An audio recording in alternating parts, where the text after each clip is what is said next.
Welcome to the Drooniverse!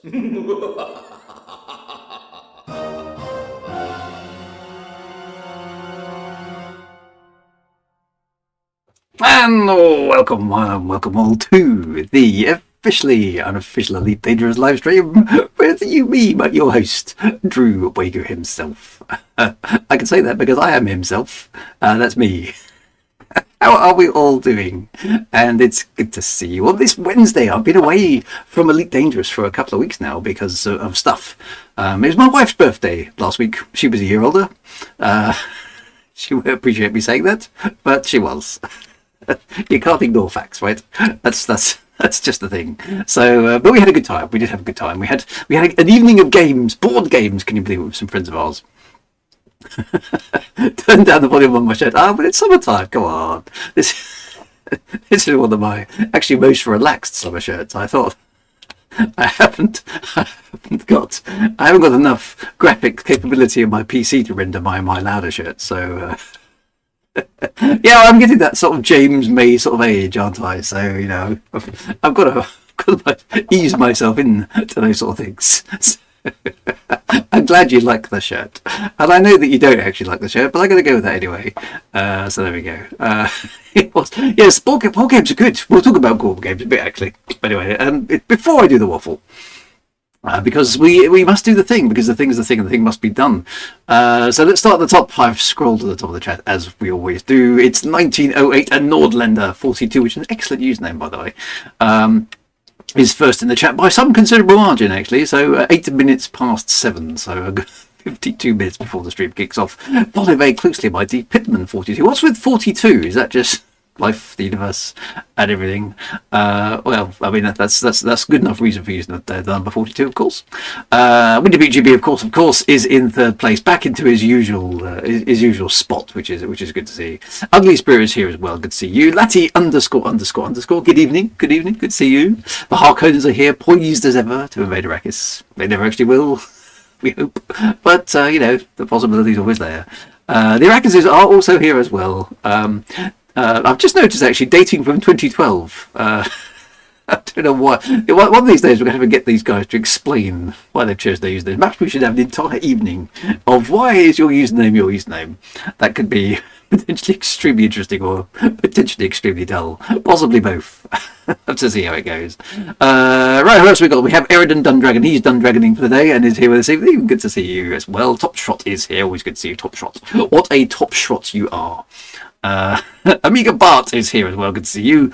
Good Doc 60 is here as well. Good to see you. The Rundown Titan has run down the Titans and is here with us as well. Commander Dave Tinman is here. He's in for the bagpipes. We haven't got Solstice Project actually this evening doing his to-do, so he was much missed during the intro sequence. So hopefully he's okay and we'll be back soon. Grondian is here. Gronda. Excellent. Commander Terakov is here as well. Good to see you. Orkney Sean, good to see you, my friend, from even further north than me. So good to see you as well. Biff Boy 81 is here. Sidewinder 40. Now there's a good username. There's a reference in there somewhere to do with Sidewinders. I can't quite put my finger on it at the moment, but it'll come to me. Bograt is here. Good to see you, Bograt. I know you're from Kent in the sunny south of England, so good to see you as well. Commander Treasure Blue 21 is here as well. Good to see you. Commander Rob Sabotage has stopped sabotaging things and is here with us this evening. Frank Miner 2949, good to see you, everyone. Freaky Deaky Dude is here as well. Commander Byrne is here from Down Under. Good to see you. I guess it must be really early in the morning. So anyway, welcome to Thursday. Hope Thursday's going well. Enjoy. What do you have for breakfast down there? I'm guessing it's not toast. So anyway, good to see you. Nigma-ish as well. Good evening to you. Top Shot is encouraging me to get going. Yes, that's fair. Who else do I have? Whoever. Andy P783, which rhymes. Everyone say that. Good to see you as well. I'm in the chat. What am I doing in the chat? I have no idea. Hewan 1980 is here, enjoying or possibly just noting the jazzed up Frontier Elite music. It is my rendition of the Frontier Elite theme, which I'm probably close to ruined, but hey, it was fun. I do, as you probably know, dabble with a little bit of MIDI music. So that's all kind of good fun.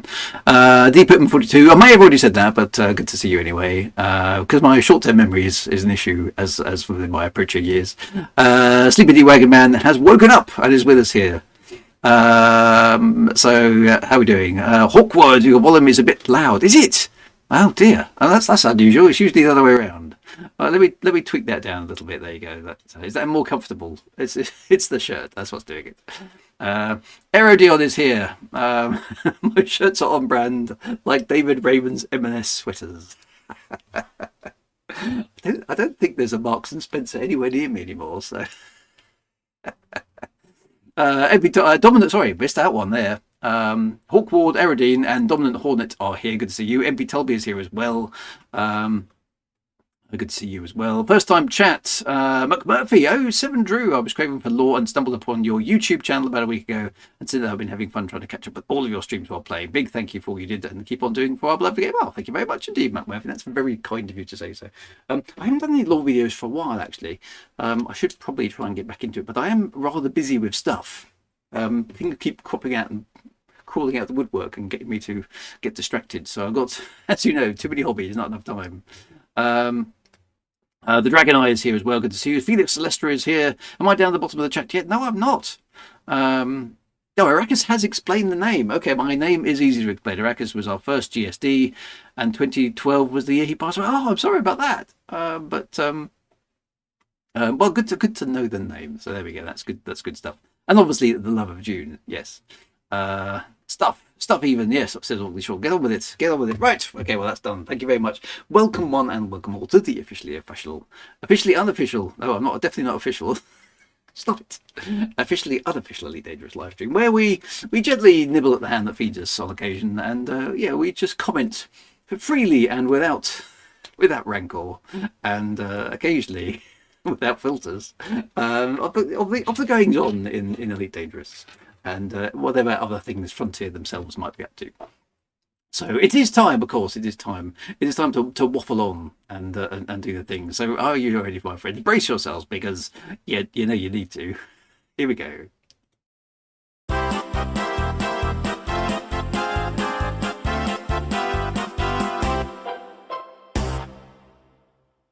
Right, we're back, and hopefully the volume level is approximately correct. I'm only guessing that because the only thing I have on screen is a little metery thing that goes like that, and it starts off with the green and it goes orange and then it peaks into the red. Now I've been told by audio people who know an awful lot more about stuff than I do that peaking into the red is right as long as it's not permanently in the red. So I'm told that's okay. So unless you guys tell me otherwise, I'm assuming everything's okay because I've got no way to tell from my end of the thing. So anyway, as long as that's okay, it does seem to. It's weird. It does seem to go up and down, and I'm talking about the microphone boost level here, just in case of any ambiguity that may occur in the chat.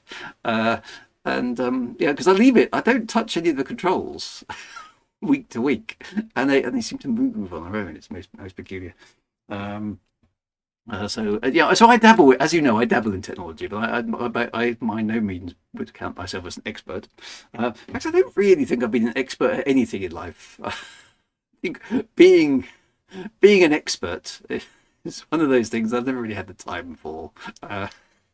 Sounds like an awful lot of hard work to be an expert in something, and then everybody argues with you anyway. So you might as well just stumble through life and know a few things about a few things, and you could probably get away with it most of the time. It's worked for me. So anyway, right. I'm an expert in waffling. Yes, I suppose I don't have any formal qualifications in waffling. I mean. Maybe I should start the Drew University and see if I can see if I can get some qualification. Do I need any qualifications in waffling, or could I maybe set up the first ever school of waffling? How to we could have chapters on how to get completely off topic with ease and aplomb, things like that. We could print a certificate. Maybe I could 3D print some little badges and stuff. It's better to be a passionate amateur than an expert. Now that's quite profound, Deep Pitman. I quite like that. Yeah, I think I'm an amateur in virtually everything. I mean, some things I do get paid for, so technically, I suppose that makes me a professional. Uh, but I've always shied away from qualifications. I mean, I've written books, right, but I don't have any. I don't. I don't have any qualifications in writing because they don't really exist. Well, actually, no, they do, but I don't have any of them. Um, I mean, I've got a C uh, in in O-level English literature to my name. I'm one of those rare people who managed to get through school without actually doing English language, which technically means I'm totally and utterly unemployable. Surprise, surprise. Because you're supposed to have, for any job nowadays, as far as I'm aware, you're supposed to have at least, and it's obviously a GCSE for modern youngster type people, you must have English language and maths, right? And I've got maths, but I don't have English language. And I'm a writer. Or at least I like to kid myself I'm a writer. So I'm not quite sure what went wrong there, but I for some reason, I've only got an O level in English literature, not in English language. And I didn't do very well because I found it utterly, utterly boring. I didn't really study very hard. And I just crammed a bit of Shakespeare in the last couple of weeks before my O levels and managed to scrape a C. So everything I've learned, of course, I've learned since. And who's going to employ me now at my age? Hey, thanks for that. Just let me down gently, why don't you? It is actually my birthday coming up soon. August is my birthday month, so I'm going to be yet another year older, which yeah, the numbers are starting to get up. Even converting them to hexadecimal doesn't help very much anymore. It's still quite a large number. So fortunately, it'll still fit with an 8-bit computer. But yeah, oddly enough, my family, most of our birthdays are in this part of the year. We seem to have all been born in the summer and early August, which probably tells you more about parenting than it does, or very, very poor, dull, cold winter nights. Am I 60? No, I'm not. Not yet. No, not yet.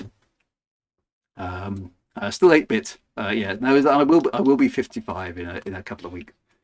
Which is a tiny bit worrying actually. But anyway, there we go.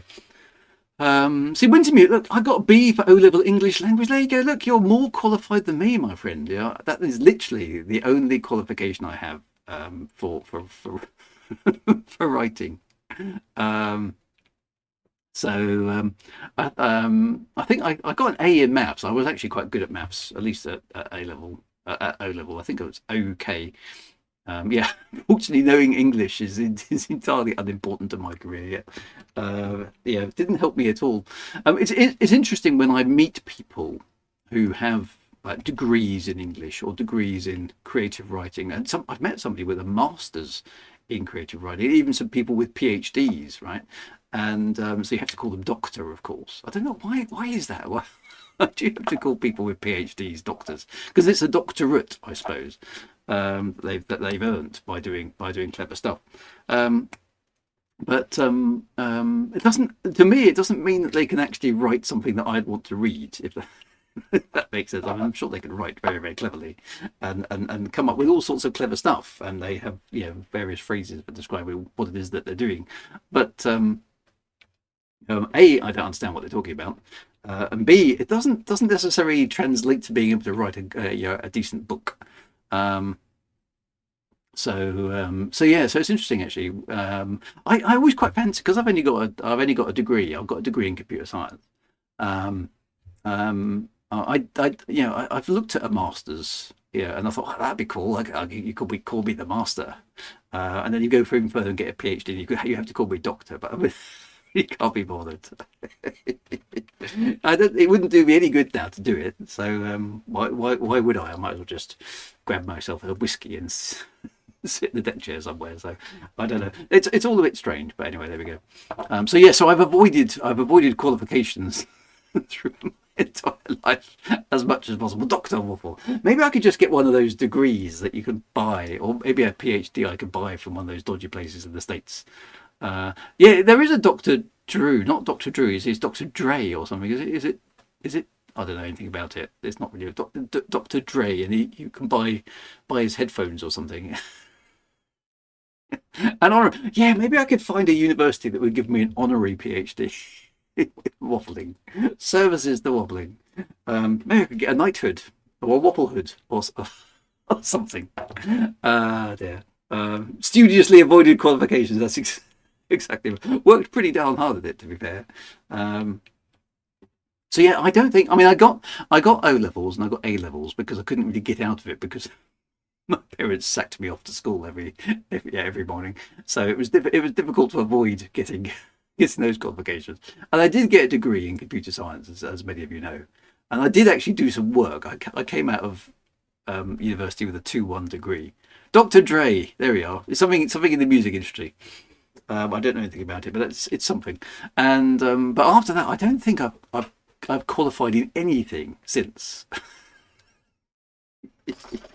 So I'm fairly relaxed about the whole qualification thing. I've just got on with it. So it's all experience. That's what it is. That's what you get with me. Yeah, genuine heartfelt experience. Oh, I've got a dog here. Hello. You all right? Remember dog? You all right? You gonna say hello? You're looking very tired today. You've been out in the sun, haven't you? Come on, say hello to the people on the street. Up you come. Oh, here we go. Look, just up there. Look. You need to look into the camera. See the camera? That's my cable. Yeah. You all right? You do look a bit. She's a bit shattered today. Oh, poor space doggers. They all say hello. They do. You are looking very tired because you're biting me. You're just. Oh, she's very sweet. Yes, she is. She's my dog. She's my dog. Right, that's enough of that. The dog is here. Yeah, there's a cloaking device. I don't know because I'm not using a green screen anymore. This is all magic by being done by NVIDIA. Technical stuff, but I don't quite know how it works. I assume it's doing something on focal length or something. So, or maybe I am just a fifth dimensional being. So yeah, so I don't know. I mean, it's quite good, isn't it? Although it gets a bit, yeah, gets a bit confused somewhere up there. So it's basically NVIDIA witchcraft. I don't know how it works, but it's pretty impressive. And it even copes with the fact that I've got a black hat. Although you can see occasionally there's little artifacts behind me when it's trying to figure out, and maybe the shirt doesn't help, but there we go. You don't need a green screen if you're an AI. No, maybe I am just an AI. But we've had this discussion before. I can't prove to you that I'm not an AI, and you can't prove to me that you're not just chatbots, right? So let's just leave it at that. Ah, dear. Anyway, right. That's enough of that. Let's get on. Well, I haven't got any room to put up a green screen in my new attic, unfortunately. But yeah, with this, whatever this system is. And I don't really know how it works. I just prodded buttons and hoped for the best, and it worked. So I've left it alone ever since, and it's all good. So I don't know how NVIDIA does it, but it works. So we're going to leave it alone. Would I disappear if you sit? So yeah. It's like, no.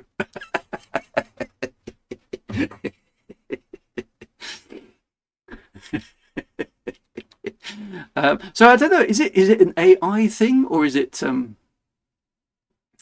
is yeah? There's little bits around the edges of my hat. You can see you can get glimpses of what's going on behind me, but it's only tantalising glimpses of this other dimension that exists. An AI wouldn't be able to waffle like this. We should ask ChatGPT, can you waffle on a topic like Drew Wager does and see how it does? That's that scary thing about using AI to keep the personalities of your deceased relatives alive. I mean, just imagine if somebody decided to keep a deceased version of me alive, and that would be storage space.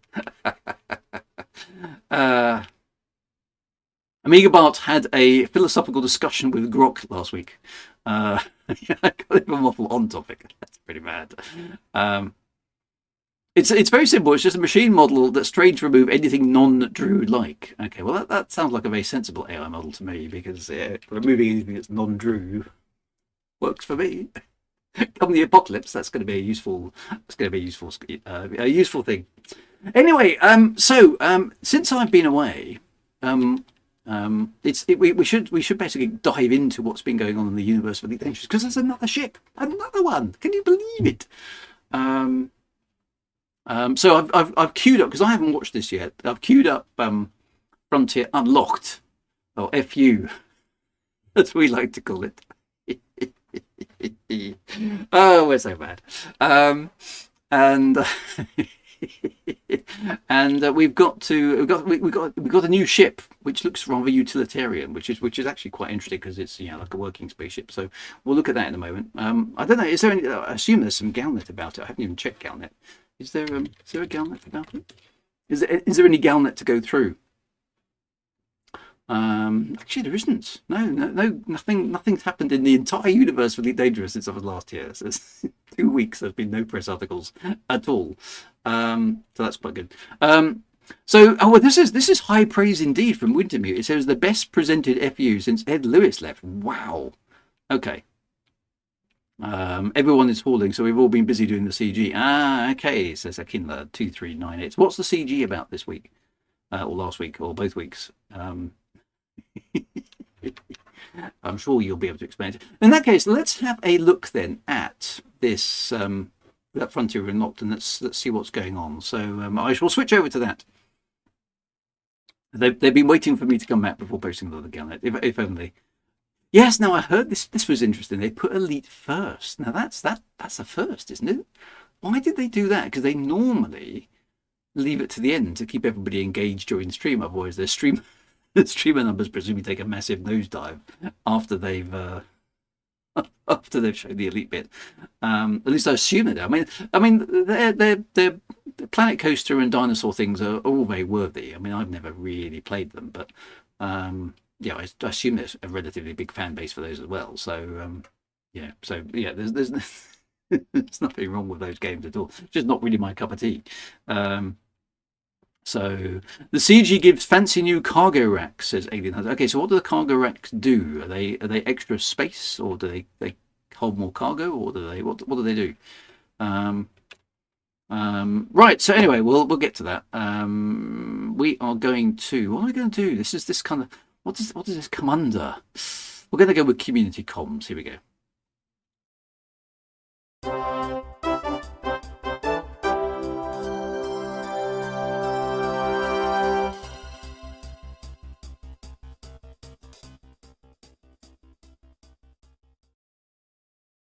Okay, so it gives you 30% more carrying capacity. That's quite good. You can only get the bigger cargo racks through the CG. Well, it sounds like, is the CG still running, or have I already missed it? Because I usually miss CGs. Okay, so size 5 and 6 racks. They set about them with angle grind and welded in some extra bits. Oh, it's still running. Okay, so if I just do the minimum contribution on the stream this evening, then I'll be okay. Well, that's good. I like that. Oh, hello there. We've had a raid. Mr. Warpath is raiding with a party of 93. Well, hello. And thank you very much for the raid there, Mr. Warpath. Very much appreciated. We are just about to embark on a little review of Frontier Unlocked. So you've probably already seen this. This is old news for some of you, but I haven't seen it. And I like to watch these and see how these things are presented by Frontier. So first time chat from Caribbean Junior. Good to see you. Hello, howdy, partner. Good to see you. Thank you very much for the join, and all the new people who have just joined the stream. It's very, very nice to welcome you to the officially unofficial Elite Dangerous live stream that we're running this evening. That's excellent. Good to see you. First time chat from Fatal Mistake. Thank you very much for that as well. We have Lazarus, NMS, No Man's Sky. It's Xantaxia. Which I've probably really just mangled the pronunciation, but there we go. And 07 from Mr. Warpath. Thank you very much indeed. Appreciate that. So if you get into the top 75%, you get 2 of each rack. Well, that sounds like an awful lot of hard work for a cargo rack, but there we go. Never mind. Right, let's. Valor J is here as well. 07, good to see you. Yeah, that's a lot of folks. So anyway, good to see you all. Appreciate the visit. We are on air actually for another hour and a half or so, at which point we'll possibly join the CG. And but I think I was in the midst of trying to do some engineering, wasn't I? So we'll see if we can get on with a bit of that as well. But in the meantime, we're going to have a look at Frontier Unlocked and the new ship. So with no further ado, because there's been plenty of ado, as everyone on my screen. We're going to look at Frontier and let's see what's going. So I've got this ready to go. Let's see, because we've got a new person who I've not seen, and I don't know who his name is. So we'll let him introduce himself. Here we go. Rocky music.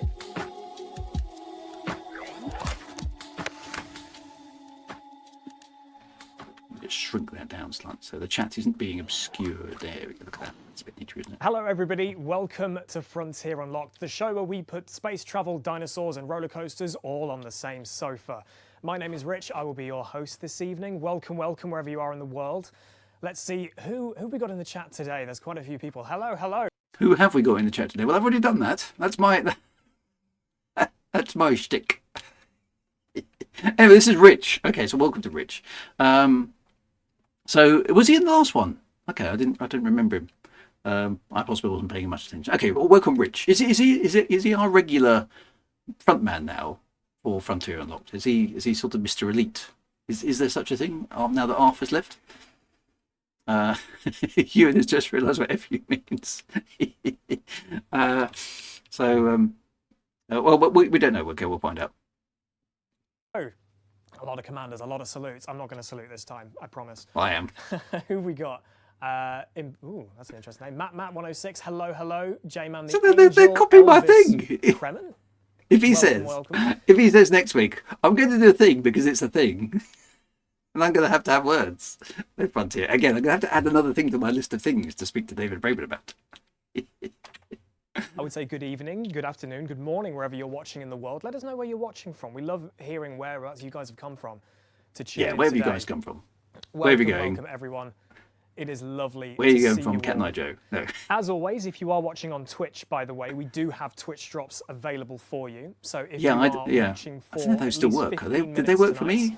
Because I've got the late dangerous tag. Maybe they do. Jobs. The Prestige Purple for the Asp Explorer and for the Federal Assault Ship, which look, they're fantastic. Absolutely love those. Well, they're purple. Oh my goodness, we've got Poland, we've got Mexico. If you like purple and orange, Germany as well. Is that a Battlestar Galactica reference? Purple and orange squadrons? Maybe. I don't know. Welcome everyone. So yeah, if you want one of these drops, make sure you're watching on Twitch, twitch.tv/Frontier for at least 15 minutes, and you can pick up one of these fantastic paint jobs. Those the platinum, not grey. Okay. Coming up. Drop zone for the Frontier channel at the moment. Okay. We have got more from Jurassic World Evolution 3. Yeah, we don't want to worry about dinosaurs. Right, skip on. Who's this guy they've got interviewing? Let's skip on. I'm going to leave that to you because you'll probably do it better than I will. So who's this? I'll just skip past that. Who we got talking to us? One of the devs? Across the galaxy, we're joined by, I am joined by Chris Gregory from the Elite team. Hello, sir. How are you? I feel like I should do a salute. I'm going to leave that to you because you'll probably do it better than I will. If people don't know who you are, would you mind just letting people know what's his role? You do? Yeah, sure. So I'm Chris, and I've been art director on a game called Elite Dangerous. Don't know if anyone's heard of it. For about a game called Elite Dangerous. Nobody's ever heard of. Excellent. And my job has involved designing lots of things for the game, but currently, mainly, I'm looking at producing the new ships, designing the new ships, and all things ship related. Fantastic. So speaking of new things ship, obviously the Panther Clipper Mark II is out in the wild. How has the reaction been from players? That was a fun one. That's a big ship. It took a lot of time to get ready and to get out. Lots of conversations about what that ship should be to match the fact that it was so anticipated. Such a we had been waiting for it for 10 game, years. but also a ship that we promised about 10 years ago ourselves. Oh, there we go. Got a little lax in actually getting out into the players, but that's partly because we wanted to find a role from it. From the reaction, I think we have. It's been great to see. It holds a lot of stuff. Nerve-wracking. On the night before we actually released good point. Yeah, good point. With WGB, what's everyone's starting to wear hats again? Maybe I'm starting a trend. Maybe it's just you get to a certain age and a hat becomes something that's really, really handy to have. I don't know. Good as always to see all of the videos, the great screenshots that have been taken. If he stops wearing an elite pin badge, then. And also the news that in terms of paint jobs, the top selling one was Midnight Black, which is always popular, closely followed by pink. Yes. And it's been great to see all those positively pink Panthers. Yeah, you're flying not going to be missing that flying around, are you? But obviously, hot off that, it's gone down really well, but the ships have brakes? There are genuinely no brakes on this train because keeps on rolling. Yeah, it keeps on going because last week we shared this teaser. Okay, teaser. Yep. I love it. It's absolutely. Okay, so there's a nondescript looking ship in an asteroid field. Okay. It's got some headlights on the front, some engines on the back, and it's bulky and it's wide, and it's presumably doing some mining. Hats are very good. They keep the rain off. They're also quite good at keeping bugs away from you because of the brim of the hat, they tend to dive bomb your hat, and they don't figure out how to fly underneath. They're very stupid insects. I've noticed. So hats have lots of practical applications. They're very good in the wet as well because they stop water getting into your eyes and stuff. And I hate wearing hoods that are really kind of constrictive. So that's hats are good. Hats deserve a comeback. Okay, so that's the teaser of a ship in. Then you can sort of see some engines out the back. It looks like engine thrust over there. So it's quite a wide ship, isn't it? A couple of headlights on the front and some stuff that looks like probably underneath of the ship, I guess. Dragonite says, I love hats. My wife does not. So only time I get to wear a hat is when playing American Truck Simulator. My wife, I don't know if my wife's particularly fond of my hats or not, but she says they are useful for spotting me in a crowd. So in some ways, it's probably best that people don't wear hats because then my USP will be removed. Absolutely gorgeous, this, seeing the lights breaking through the dust, but the dust is clearing. So what can you tell us about this? What is this? So these images are really fun to put together. It's become a little bit of a tradition where we tease a new ship a couple of days ahead of its full reveal. And it's been great to see all the commanders out there going through almost forensic analysis of this image to try and tease out some details. And as always, although I try to limit what's visible in each image, there's always more to see than I expect, and there's been some great guesses, and some of them pretty accurate. Really? So, I speak for all the commanders now. What is it? What can you tell us? Well, it would be a shame to have me on and not reveal it, so I guess would be a bit daft. Let's take a look. Oh, hello.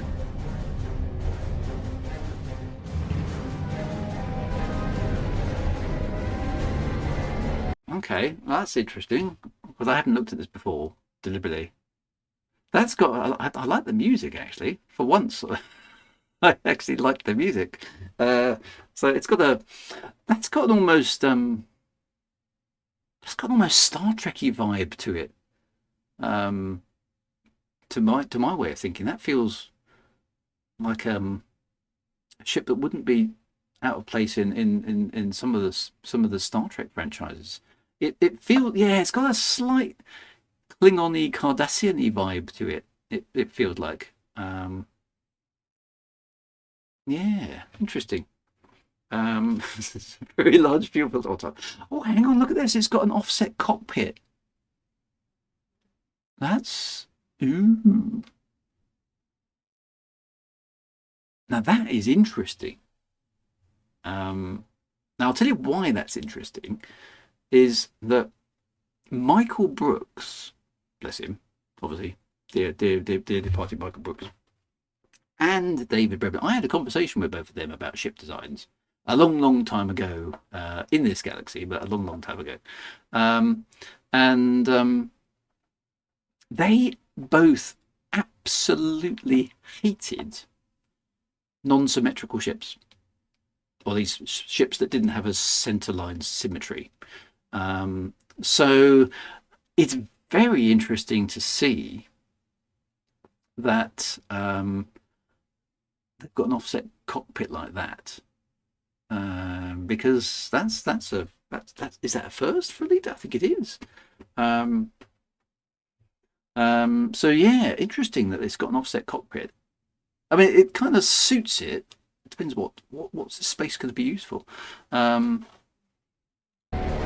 Let's go and play that music again because I interrupted it, and you shouldn't interrupt music. What is this? That's bad. Let's watch the whole thing in one go. Images are really fun to put together. It's become a little bit of a tradition where we tease. Okay, it's not the first asymmetrical ship. What was the first one? Ahead of its full reveal, and it's been great to see all the commanders out there going through almost forensic analysis of this image to try and tease out some details. And as always, although I try to limit what's visible in each image, there's always more to see than I expect. And there's been some The cockpit great is offset guesses for a and some reason. of them Okay, you pretty could say the accurate, Type 8 really. is asymmetric. I suppose I you speak for all could, the yeah. commanders now. What?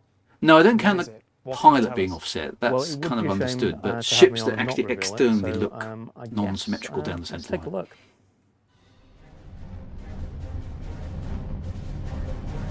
Yeah, Katinga class. Yeah, I know what you mean. It does have a Klingon-y vibe, doesn't it? You can imagine some disruptors. Loving the music.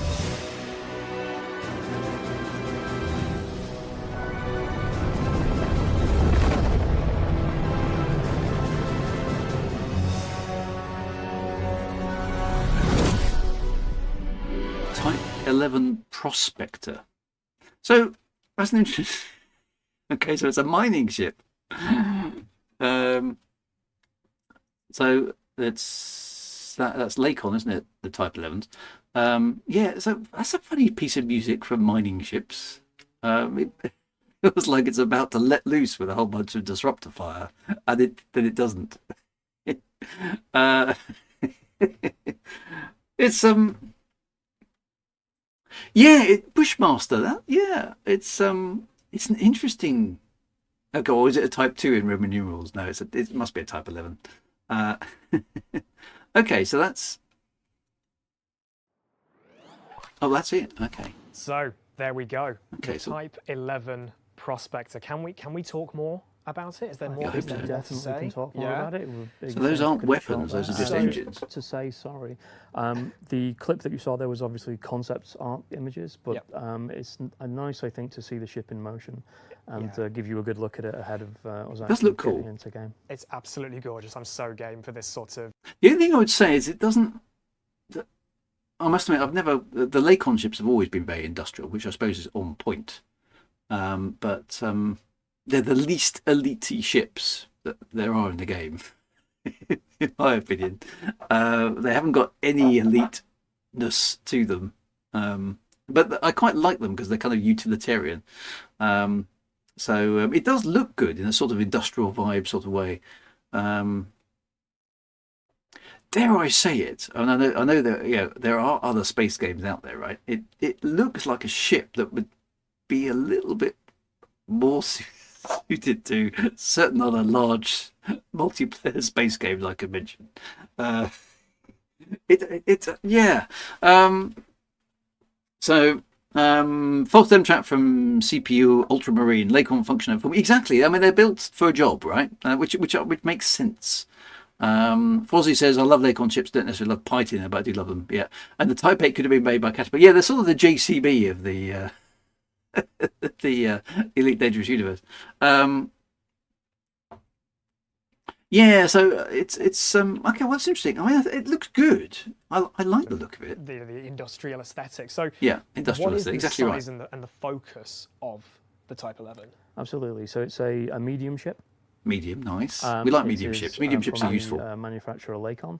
Okay. Its focus is definitely, as you might have guessed from the teaser image and the. What's all this? These look like they do look exactly like JCB. They look like hydraulic struts, but everywhere. So does that mean these things bend and pull in and do stuff? God, what would this bit at the back be for? Does the whole thing shrink or something? Clip that we just rolled. Looks like it's going to mining dig. related, also the name, of course, Prospector. So it is our first mining specialized ship. Okay, it's totally specialised for mining. Fantastic. Nice. So, Okay. Yeah, first mining specialized ship in the game. So why now for a mining specific ship, and for players who don't play Elite Dangerous or maybe haven't ventured into It's a mining? good looking thing. What, I like it. What does mining bring to the table in Elite Dangerous? Got it. This bit here looks all articulated. Does it hinge around this point here? 'Cause that is definitely well, I mean, I presume it's not a hydraulic strut. It's some super magic, super high-tech space technology strut, but it looks like a hydraulic strut to me. But yeah, I mean, it's that clearly is going to pull down, isn't it, underneath there? So, I like articulated ships. I mean, they're stupid and they're pointless, but they look good. and it's cool to see things do stuff, right? So first of all, I guess when we're looking at putting a new ship into game, our designers, Curtis and the team, always work from trying to identify a role that a hole in the roster that needs filling, basically. And in this case, so there's a nice we little felt like animation it was of it time to spinning around. give something out to the miners out there in the game. And I have to say that from my point of view, mining is one of my favourite bits of the game. It feels really tactile. It feels All the game visually, biker out there. distinct from the rest of the game. I like flying around in the black as much as anyone, but certainly when you are flying around an asteroid field and you have all of that movement and registration, asteroids flying by you, you've got the fog in there and everything, that feels like a really cool experience. I've always liked that. It is fun, actually, flying the asteroid belts. You're blasting open motherlode asteroids, you're firing into the surface of them to collect minerals. It's a really, I think, strong element of the game, one I've always really liked. So it's great to be able to give something to the players who also enjoy that. Yeah. So you mentioned this is a Lakon ship. So we've also got the Type 8 in the game, which is quite a big ship, not as big as the Panther Clipper Mark II, but nothing is it's as still big as the Panther you can Clipper sort of see, like, is this a sister ship, and how is the design language of the Type 8 carried over to the Type 11? Yeah, I think that's right. I like to think of it as perhaps its slightly smaller brother. I like the way they do that. They have actually got a design language, which, oddly enough, they've adapted and lost a bit for the Corsair. But design languages can evolve. That's fair enough.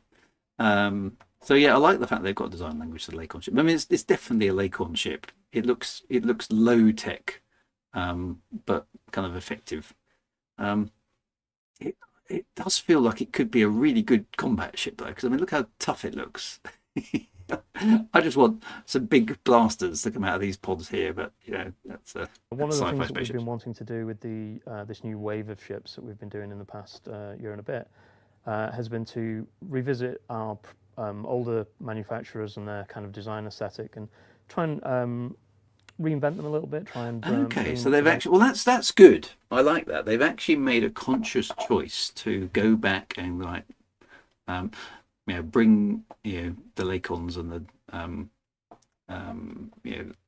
Falcon Delaces and all those sort of things, and they've evolved the design language. I quite like that idea. The fact that the design language has evolved a bit, so that you can try some new things with the existing things. Okay. Well, it's a conscious choice that they've updated that, so that explains why the Corsair's got that classic Gutermeyer kind of shape to it. Maybe a little, try and define them in new ways. And the first one that we did that to for Lakon was the Type 8. So with this ship, we really wanted to make this feel like it was in that same category. It's also a very industrial, utilitarian ship. It's a miner. Yep. So we wanted to make it feel very rugged. When you're flying around, you're blasting open those asteroids, you're trying to navigate through the asteroid field, which is a dodgy proposition at any time. We want to make it feel strong and rugged in a way that then also evoked that Type 8. And one thing you might notice is the engines are actually shared from the Type 8. We've got new engine modules at the back, so we've got a different silhouette for the engines on there, but the actual engine configuration is shared. But what we've done is we've arrayed that in a very different style for this ship. Yeah. And what I like about that, I think, is that for a utilitarian manufacturer like Lakon, it would make total sense for them to reuse and adapt parts from one ship and to have them shared with another. It's just practical. Exactly. If it ain't broke, don't fix it. So obviously with Lakon, with the comparisons to the Type 8, but with the Type 11, what about it makes it unique without going sort of too deep into that? Yeah, so without going into the sort of specification and the intricacies of the design, there are definitely a few things that make the ship unique. One thing would be, you might notice there are a lot of pistons and rams. We did notice that. And players who know that myself and Simon love to bring a little bit of animation to the ship. Different modes and configurations in how the ship looks when it's landed, for instance, or in different use cases. You might imagine that when we actually reveal this in game, there might be a little bit of movement and motion on those as well, which we'll definitely be seeing next time. So that's one. I suppose if it's a medium ship, maybe it's a bit chunky to fit on a pad. in that sort of deployed state. So maybe it needs to shrink itself down so it fits on the pad properly. That would make sense. And the other one is that it's a ship with a off-center cockpit. Yeah. Yes. Okay, so this is So in new. fact, actually, Adam, can we see the ship at the front again, if you could? I think it was like 2 images back or something. Yeah, so that's like that. really off 'Cause I center, isn't it? In spotted fact, it's something not. earlier when we saw It's this. not. Yeah. So not you've got the symmetrical. cockpit at the front. That's obviously, as you say, it's off center, but there's like a big hatch next to it. Is that a hardpoint slot? So that is definitely a hardpoint slot, Okay. and as you say, it's next to the It's a big hardpoint off-center slot as well. cockpit, which, again, we think makes the ship kind of unique. So the hardpoint in and of itself is not just a large hardpoint; it is a large hardpoint that is capable of taking a new type of module. So we're trying to do this on a lot of the new new gun? ships to give them a specific function. In the case of this, one thing I can say is that there is a new piece of hardware that can be fitted to that slot that cannot be fitted to any other ship currently, is unique to this ship. And I think we can take a look at that now. Okay. Oh, hello. Look at that. You do not want to be on the wrong end of that one. So what is that? That's a large mining gun? Maybe a combined blaster, abrasion blaster and...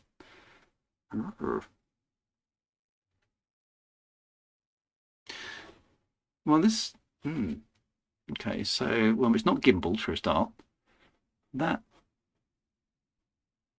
It's got multiple... It's like a multi-cannon kind of arrangement. Those almost look like cooling vents, don't they? A sort of laser drill. Yeah, that sounds quite fun, doesn't it? Yeah, maybe. I mean, this bit's got to spin round, right? Because spinny things are good. So yeah, I tell you what it reminds me of. It's that laser from what's that film? A really, really bad film. That doesn't narrow it down, does it? Oh, The Core. Who remembers The Core with Hilary Swank and those other things? I think it's like that gun. Let me see. Is there a? I won't have it. What was that? Yeah, the weapon they had on the front of the thing. The Core laser weapon. Is there a picture of it?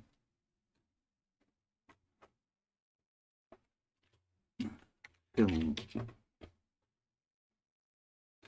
So it was a dreadful film. Yeah, that's the right film, but I wanted a shot of that. I can't see it. I can't find one. Anyway, some of you remember this film here, basically, where they had to drill down to the centre of the Earth. Let's do laser drill. Is it a laser drill? I was hoping it might put me up a picture of it. There you go. There we go. That one. That one there. It's got that sort of vibe to it, isn't it? Yeah, it's a staggeringly bad film, by the way. That's when they're testing it. That's right. They've got this sort of they've got this sort of Gatling gun thing, but it's a bunch of lasers that spin round and drill holes in rock and stuff. Anyway, that's the sort of vibe it's given me there. I wonder if they watch The Core. I don't know. That's interesting. No, Beware Asteroids, I think, is the... Beware the Asteroids. So this is a new piece of mining kit. Okay, so it's definitely mining laser. The ship, and as Or I mining. say, currently only this ship. And it's been really fun, I think, to get back into There's not a shot of designing. it. Okay, so it's got a center nozzle, a bunch of sort of secondary nozzles, and then a ring of tertiary nozzles, which all seem to be about the same caliber, actually.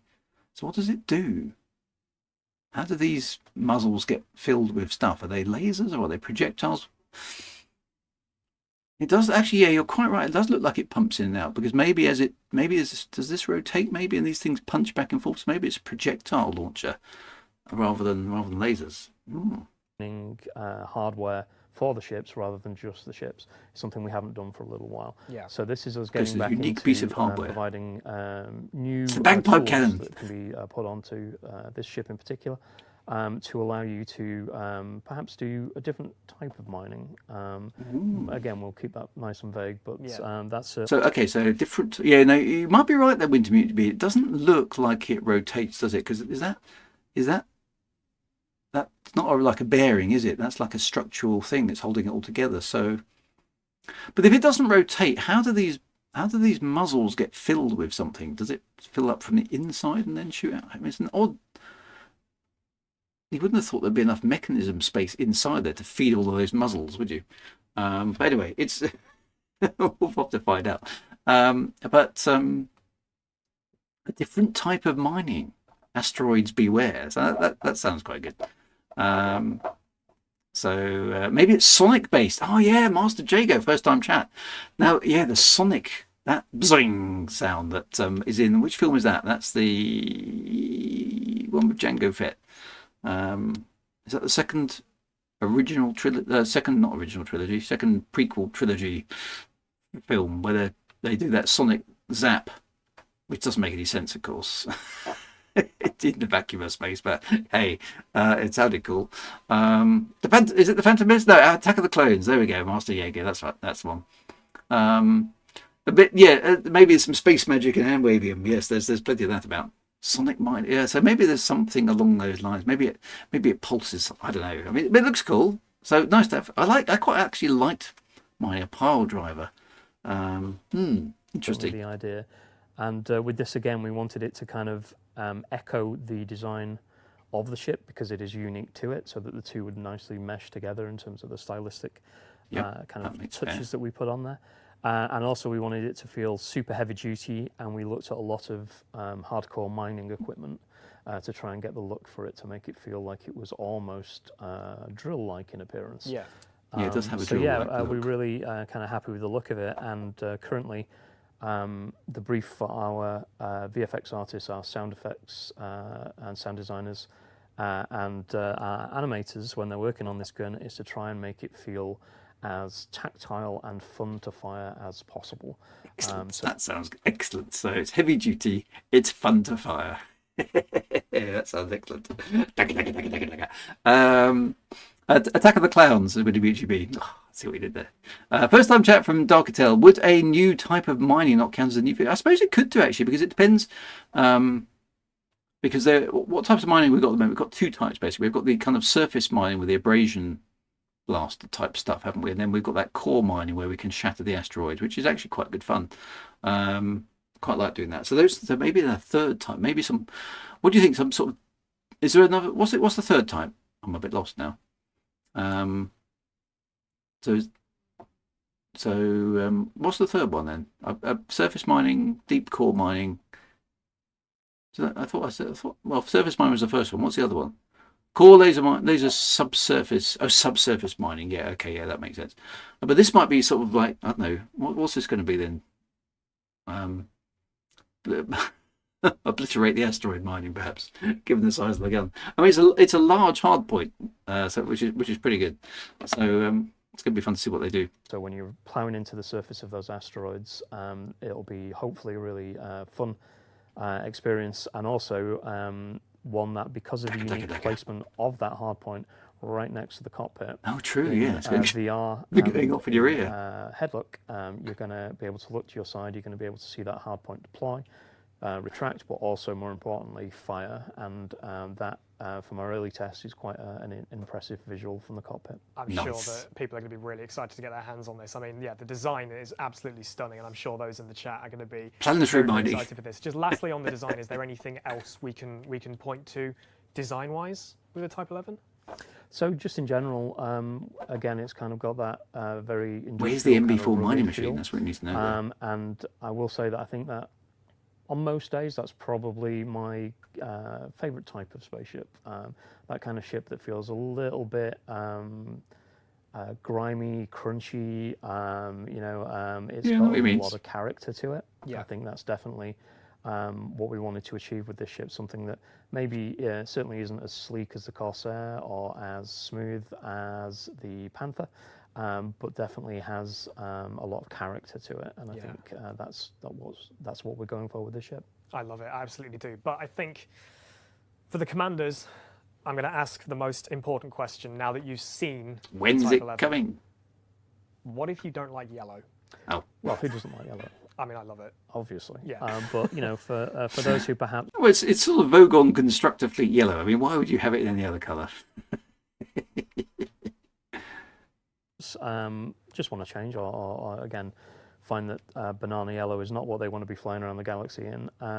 I'm currently working. Maybe the drills are anchored with the MB4. Cosmetics for this, including ship Oh, kits. there's a red one. And also that looks pretty including good. paint jobs and pattern designs and all that sort of stuff. We've not got any of those to show today, but we have got just a few quick colour tests to show how the ship looks. Looks quite good in red. Colours, in this case, nice crimson red there, which I think is kind of cool. It's rusty. And also, I think we've got a Primer slate red. grey kind of version there, Ooh. which That almost looks like a slightly squashed Battlestar Galactica, doesn't it? Looks quite nice in grey. Yeah, JCB yellow or Red Dwarf red. looks almost tactical, which is kind of fun as well. So what I like about this ship in particular, for some reason, that looks like a raider. Is that swapping the paint there's the job gun out on the front. really changes the Look, character. they put the gun on the front in this picture. Yeah, JCB yellow, LMC red, JMC red, that's it. Jupiter Mining Corporation, Red Dwarf. And don't forget Starbug green, that's what we need. Sort of that grimy, slightly stained green. Yeah, that's what we need. Can't have it looking too Drake, no. I see what you did there. So that look at the gun on the front of that. That's a big gun to have right next to your cockpit, isn't it? It does look quite good in grey.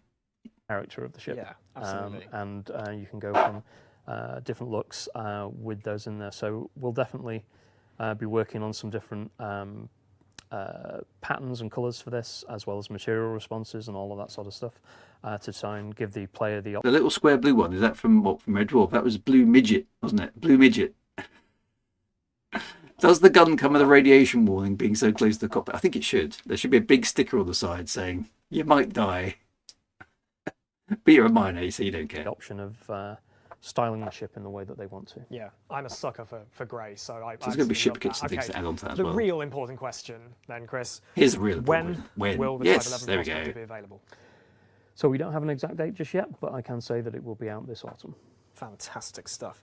Okay, Well, so that's not thank wrong, you is it? so much for coming Presumably on ARCs this first. evening. Really, really appreciate your time, and thank you so much for bringing the Yeah, it was Type good. 11 Prospector to the table. It looks absolutely phenomenal. I'm sure the chat is absolutely loving that. But that isn't the only thing that is coming to Elite Dangerous Hello. soon. The Vanguard stuff. update is also Ah, on yes, this its is way. the multi. And we can confirm to you that the free update will be in your hands in late August. I think we alluded Ooh, to so it that's being not maybe early August before, but we just need a little bit more time in polishing it. You But we'll always be do, with you Frontier. very, That's fine. very soon. For now, though, let's take a look again at the Panther Clipper Mark II. Well, why not?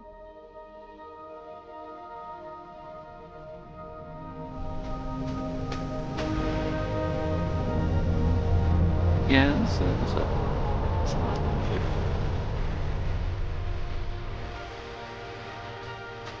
It's a big ship.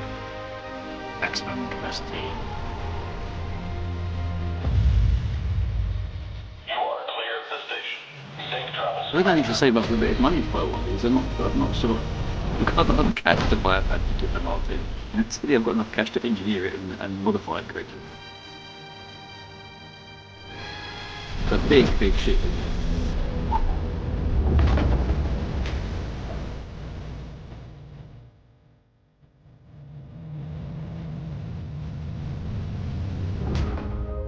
Lots and lots of turrets.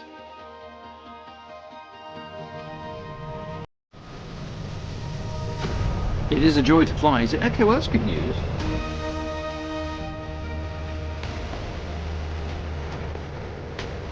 I built a surface outpost in a day with that fish. Wow. The legend has landed very nice. It does look good. It does look good. It does look good. So yes, we'll have to look at that. So have you've all splashed out on a bit of arcs to get this. When does the Frontier when does the arcs stuff stop for the Panther Clipper? So there we go, the Panther Clipper Mark II, and before that, the reveal of the Type 11 Prospector. Really exciting stuff for the commanders in the chat. You got first today. You're very welcome. Now, on to Planet Coaster 2. Okay, so a that's few it. So Elite got primary billing. I'm quite impressed by that. I wonder, did anybody spot how many, whether their viewer counts went back down again? That's the Elite stuff that haven't. That's an interesting test. Do people hang around and watch the rest of the Frontier on Lock Street? Because it's about halfway through it, according to that thing. It did go down. Okay. So are they in the shipyard? Are they available then, the Panther Clippers? 230 million credits. I do, yeah. Ketamine. It's worth mentioning that they have released a Pink Panther skin for it, which I think was particularly ironic after the efforts we went to in the system to make Pink Panther Outpost. So I mean, if we ever do get, I mean, not that we can dock the Pink Panther Clipper with the Pink Panther Outpost because it's presumably it's a large ship and it won't have any pads. But hey, we were there first with the whole Pink Panther thing. I'd just like to say. So that's good. Anyway, well, thank you to Rich there. Yeah, actually, to be honest, he's all right. Actually, I like both of those two. Let's just get a picture of them both sitting on the sofa there for a moment. Where are they? There we go. That'll do. There we go. Well, let's go back slightly. There we go. These two actually rather well. There was none of that. There was a little bit, but you know you have to do a little bit. But there wasn't too much of that silly joking about. The colour just got on with it, which I rather liked. Particularly was it Chris, the art man? You know, there wasn't any of that silly, ooh, I'm going to keep you in suspense for another 5 minutes because I've got some jokes to make stuff. You know, he just kind of went, yeah, let's talk about it. And I thought, yes, good, more of this. But no, more of that. More of this. This was good. We like that. They got to the point. They showed some stuff. They talked about some stuff, and then they go on with it. So yes. So let's have Chris on more often. I think that's good. Right. Anyway, that was encouraging. It's nice to see the new ships are still coming through. So that is good stuff. Let us get on with the game and see what's going on. So I need to press the right button. Here we are. The playthrough. Bum bum bum.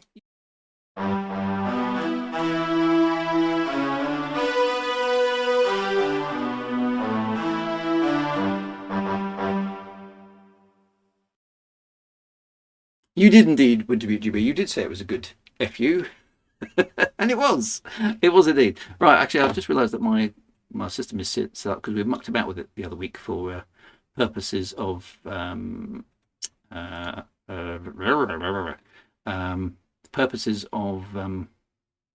Distant Worlds 3, didn't we? So I'm just going to remove that. So yeah, I think it's fair to say that Elite Dangerous is having a bit of a revival of it, which is good, isn't it? It is good. There's new ships that look like there's a few new gameplay loops coming around. We've had the ability to do colonization, which I think is one of my favourite features in terms of what it offers the game. And I think the community's responded well to that. So that's quite good. And the current CG is the most popular since was it ever?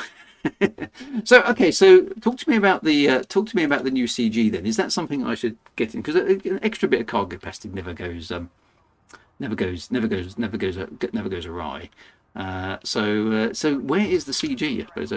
Top Shot. Orkney Sean says, "You mean you don't do a pre-broadcast kit check?" Are you kidding? Have you seen the stream before, Orkney Sean?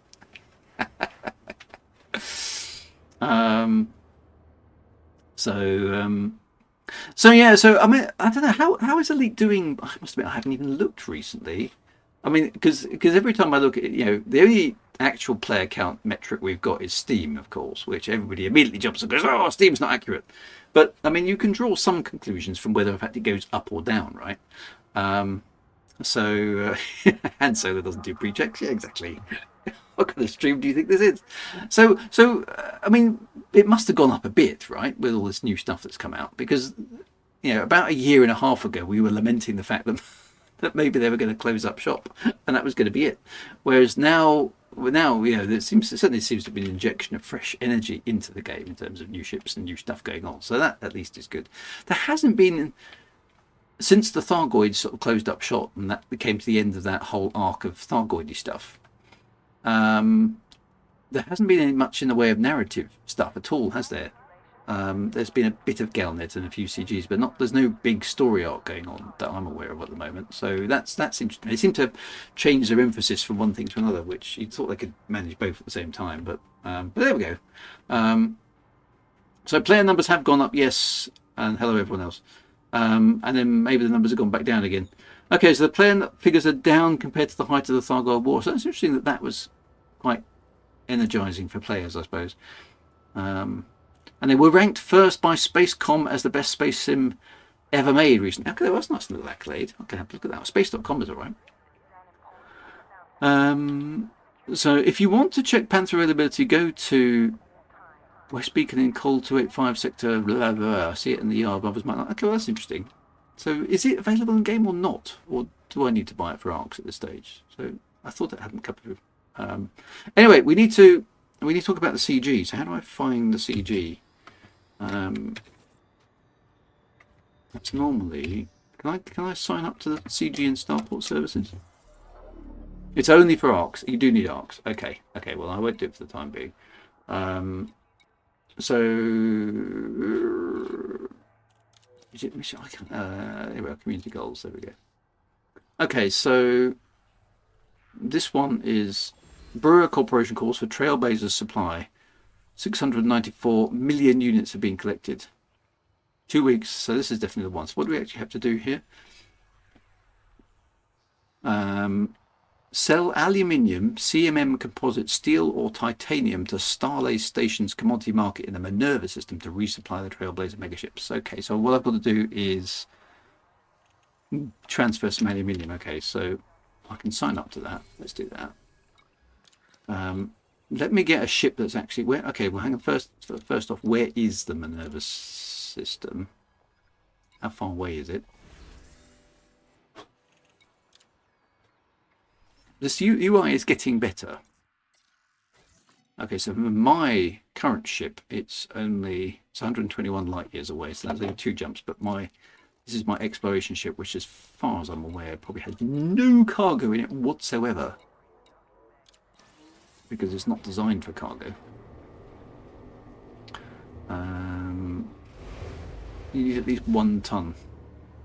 Yeah, we need to buy some more of my books so I can afford some ARX. That's right. Do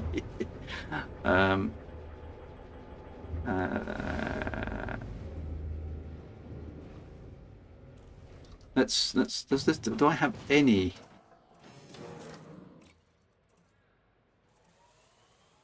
So I've got a tiny bit of. I have got a little bit of cargo space in this ship. Okay, so I could do it with this ship. Okay, what other ships have I got?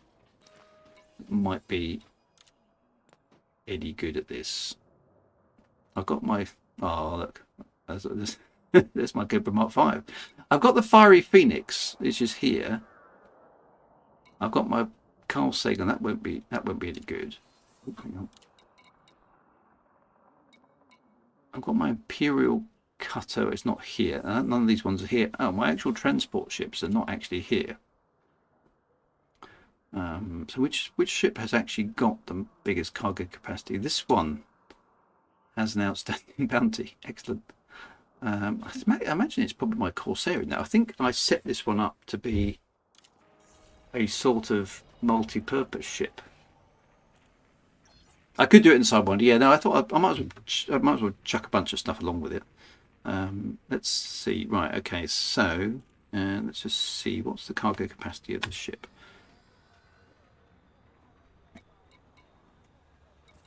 Uh, 96. Well, that's decent. Okay, let's buy a bunch of cargo. What they wanted, aluminium and stuff, didn't they? Transport services. So let's see. Is there anything like that for sale? Probably not. Weapons, waste, medicines. No, nothing at all for sale. So I've got to go and find some. Okay, right. So this is Inara. It's good money. So yeah, a lot of cargo. So what else was there? So anything here I can actually buy that's actually useful? Aluminium, CMM composite, steel or titanium. I didn't see any metals there actually. So it doesn't look like I can buy any of that stuff here actually, which is surprising. You thought they would have something. They've got machinery.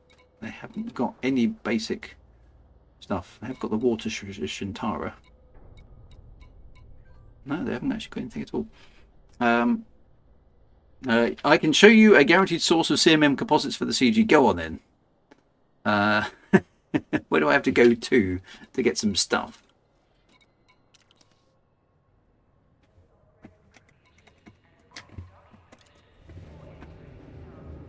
Yeah. 75% is about 4,000 tons. Okay, so I'm not going to do it. So we'll just do the one trip. I'll just get into the bottom tier. So at least I get some stuff, right? Might as well do that. Yeah, no, yeah. Obviously profits. Is that the 5th rule of acquisition or something? Oh, bash my ship.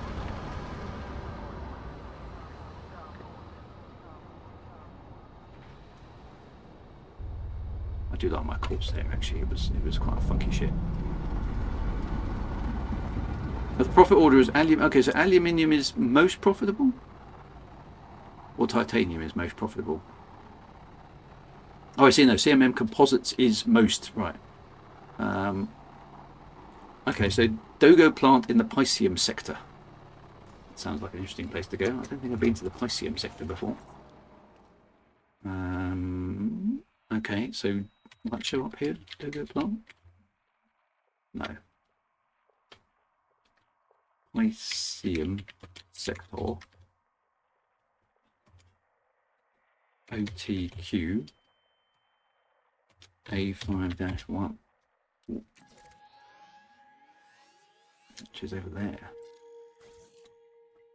Right, how many? 6 jumps, that's not too bad. Engage hyperspace.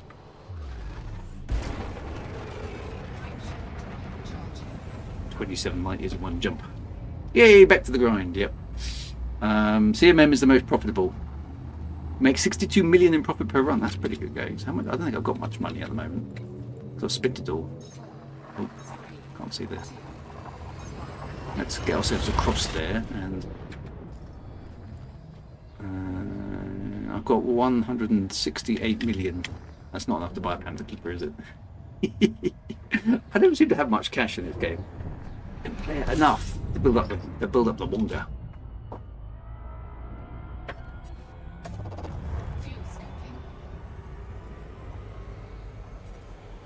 Got decent fuel scoop on this thing.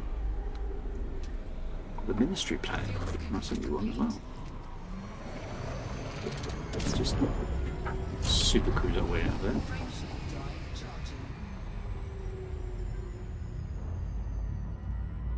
I'm not pledged to any power. Well, I was pledged to a power. Which one was I pledged to? One of the new ones, the lady from the old worlds. I resigned because they kept giving me small jobs to do. I kept getting in the way of stuff. So yeah, so that's right. Nakata Kane. That's who I was pledged to. So yeah, so I have unpledged at the moment. I might pledge back again at some point. But it was more of a pain than it was anything else. System scan complete.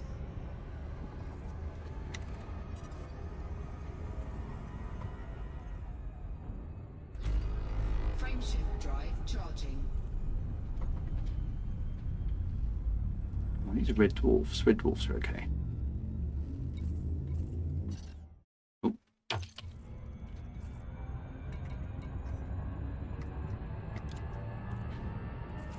Oh, I have some Wintermute on my team. How about that? No, I must admit I didn't do the weekly assignments. Yeah, it's blowing stuff up. What it's all about. Yeah, so I think I got a few meritty things.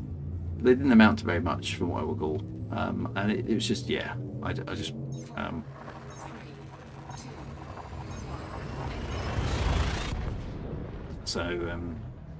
Yeah, I might go back and look at it again, and it was definitely more fun power playing than the original power play, but yeah, it's it feels like doing a job, and I'm too much of a free spirit to be doing jobs.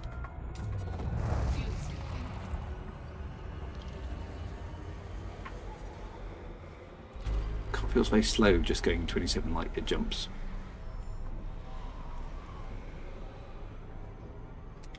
Fuel scoop disengaged. Frameshift drive charging. Yeah, top shot. But will Drewego explode while docking? Yeah, you're probably referring to my ill-fated attempts to dock with the Acorn Archimedes version of Elite, which I'm playing on my stream on Mondays for anybody who's interested in seeing some retro Elite. And that game is difficult. It's in fact the game is so hard that even trying to cheat the game is hard. Trying to cheat the game turned out to be harder than actually play the game. And playing the game was pretty darn difficult. So, however, I was victorious off screen. I have figured out, with a little bit of help from my friends, how to get the cheat mechanism to work in Acorn Archimedes Elite. So we have the option to change the conditions of the test, as it were, and have some extra fun with Acorn Archimedes next week. Free Spirit rather than 2 hours per week play. Yeah, so I must admit the amount of time I spend playing Elite Dangerous is very limited at the moment because life, right? I've got this house up in Scotland which needs, but the house is okay, but the gardens and the surrounds need a lot of work. Okay, and I've got too many other hobbies that are going on. I've got some writing stuff I'm involved with. I've got some, oddly enough, some dangerous writing stuff I'm now involved with, which I will need to play the game to help me out a little bit, but it doesn't. It tracks away from actually playing the game, and then I've got writing, and then I've got work, and then I've got all the things I need to build for my wife, and I've got a dog now as well, as you've seen. So when you subtract all of those things from available time, there isn't a great deal of time there for just playing the game for the hell of it, which is a bit sad. But one of these days I'll have more time, maybe. Who knows? Right, I think I've just arrived in the Pisceum sector. Yeah, apparently, well, I mean, it's interesting that I've got an actual life. I'm always way too busy. I never have enough time to do everything I want to do. I think it's because somebody at school basically told me to get a life once when I was young and a geeky person. And now I'm just an old geeky person. But the cool guys at school obviously disliked my geekiness and told me to get a life. I may have overcompensated. Please take us through it the next time you play Arcade. I will take you through the mechanism I went through to figure out what was going on. It's actually once we figured it out, it was actually relatively straightforward, but it did require some knowledge that we didn't have last week, which I now do have. So that's good. Right, where am I going now? Wintermute. I'm in the right system. Where am I heading off to in here?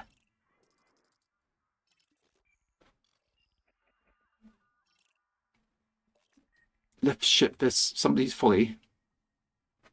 The Doggo plant. Oh, is that on one of the surfaces? Which planet is that on? Doggo plant.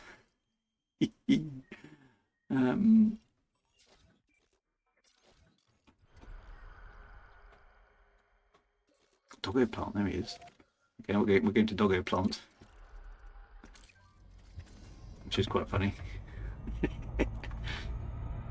So Eridion, yeah, it'll be an interesting stream on Monday to kind of get those things into to show you how that worked. It was quite fascinating actually. It was quite an interesting learning curve because of course it's an operating system in a computer that I've never used before. So it was trying to understand how an unfamiliar late 80s, early 90s operating system actually worked, which was quite fun actually, because of course it's utterly non-intuitive nowadays.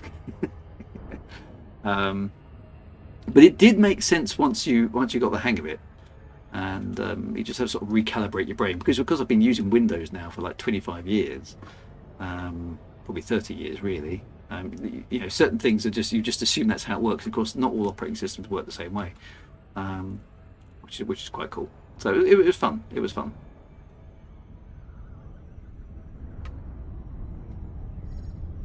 Alright, we're closing in on Doggo Plant. It does sound like a cool place. I'm sure Ember would like that.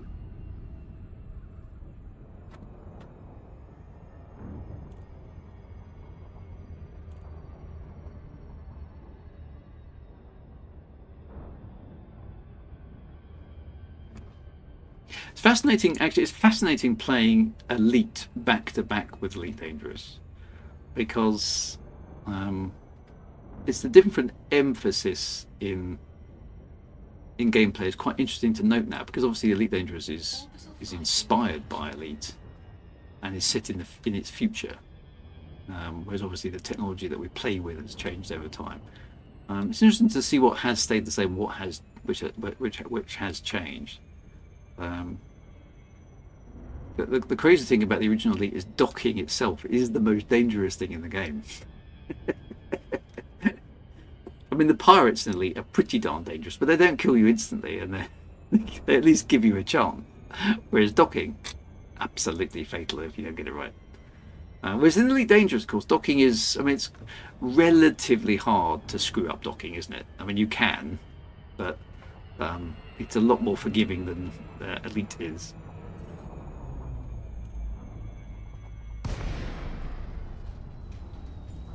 It was also fascinating just to go back and visit that era, because I never really, because I was at university during that era, and I call it the 16-bit era because it's, although it's not technically, in some ways it's not 16-bit, because I know that Archimedes was the 32-bit chip, but I always call it the 16-bit era because it sort of precedes PCs really, oh,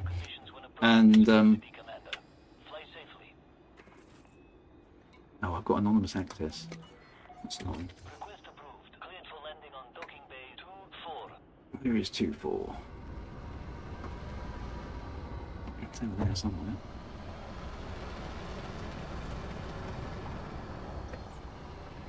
Scan detected.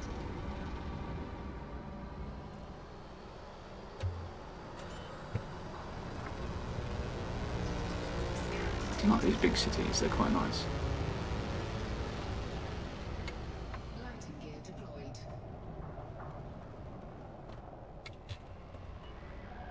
Terrain alert. Pull up now. Not coming in that fast, dude. Good deal.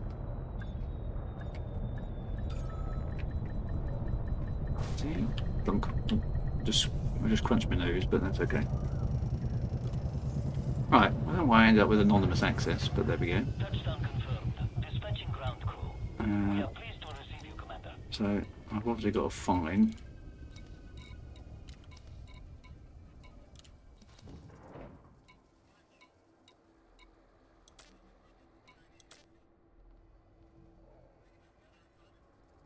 Oh. You also pay a 200 credit fine. Once you've paid the bounty, you'll be transported to the nearest detention facility. What?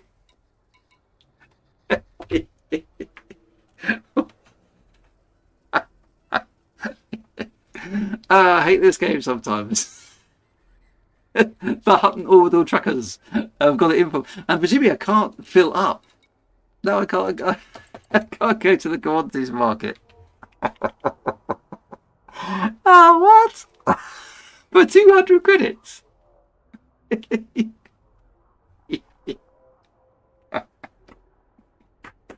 did I do? Oh, this game is so stupid. Just wait. The Hutton Orbital Truckers never forget their face. Yeah, they've got it in for me, those truckers.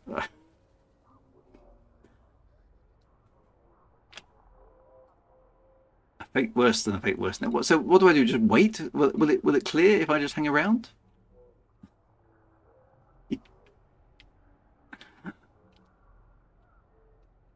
But to be fair, I mean, in my career of space traveling, I have been guilty of bad. I have no idea what a refinery contact is. This facility converts raw minerals into refined products. Okay, so you can hand things in and they'll. Oh, that's new. Yeah, I haven't seen that. I suspect the best option is you to go to Hutton Orbital and personally apologise. Wintermute is looking for an interstellar factor for me, so okay, so I fortunately clear by 5. That's I've never had that before.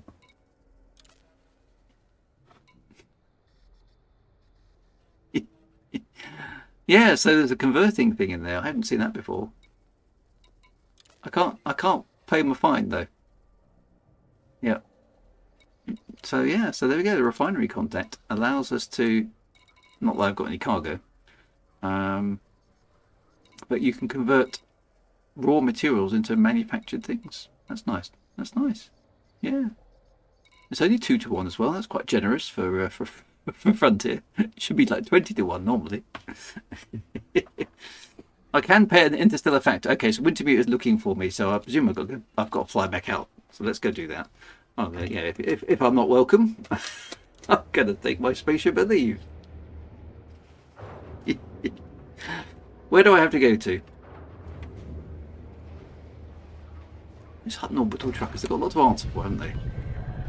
Detach confirmed. Make way for oncoming traffic. Landing gear retracted. Dear.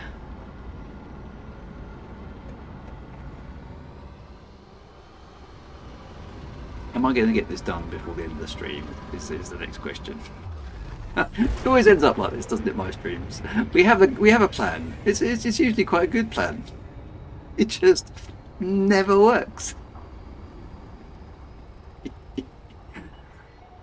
Flight path is clear. Flight control out. Frameshift drive charging. There we go. Pisceum sector, Halley Point. 4, We're going there, 3, so I can pay off the truckers. Those mother truckers. Ah dear. Right. So where am I going now? No, I'm not going to now. I think my joystick's starting to die as well. The trigger button seems to be. At least we've got spinning nacelles. Yeah. Okay. So hang on a minute. Stop chattering in my chat. I've lost Wintermute's coordinates. Right. Pisceum sector. NT-Q A5-0. How far away is that? Hopefully not too far. No, it's just next door. That's good. Excellent. Well, we're getting there. Right, you can now resume chattering. We have got spinning nacelles. That is definitely a good thing. Very happy about the spinning nacelles. And it's this ship, of course. So yes, that's awesomeness. Spinning nacelles, you know, are worth many inconveniences. First time chat from Gregorius. Google AI has the answer for the bauxite to aluminium ratio. It says approximately 4 to 5 tons of bauxite are needed to produce 2 tons of alumina, which in turn yields 1 ton of aluminium. So obviously there's a super high-tech conversion mechanism in the future, which you can go directly from bauxite to aluminium somehow. Right, where are we going? Where are we going now? We are going for Halley, something Halley, wasn't it?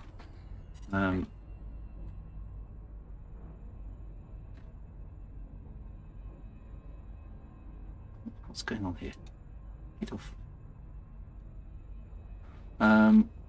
This is where ED Copilot is useful. Yes, I know. There's just all the things. Halley Point. Oh, I'm going there. Thank you, Wintermute. You've been an excellent sidekick today.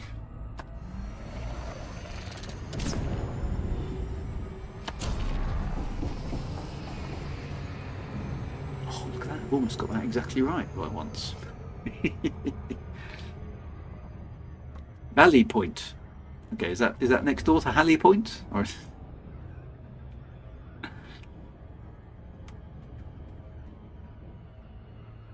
it is. Excellent. I could pick titanium, aluminium, and steel there if available. I could do, couldn't I? I mean, how many CMM composites or whatever it is that I could get from that other place are available? I suppose is the question. Can I fill my boots or fill my cargo hold with them?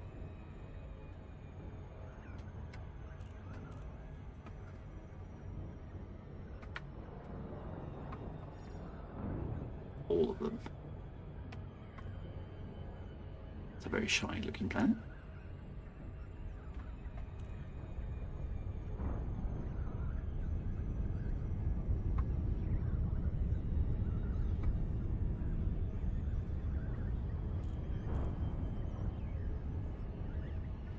Which does actually seem to be in quite a low orbit today.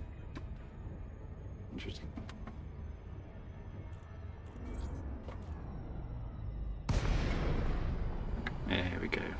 Which side is the entrance? Must be on that side. Maya, Delta, Romeo, Echo. This is the Flight Operations Department. Please comply with established docking procedures, Commander. Permission authorized. Cleared for landing on docking bay 08.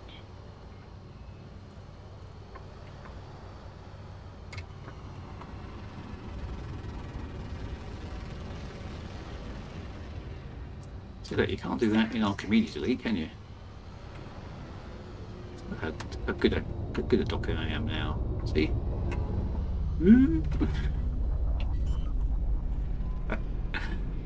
Landing pad 8. Where's that? Straight ahead. Yeah, no explosion, you see. I didn't even touch the sides. Nope. I was coming at full throttle, my dear, you know that. Reckless flyer. Like the hot hatch of Elite Dangerous. Right, so there's an interstellar factor here, is that?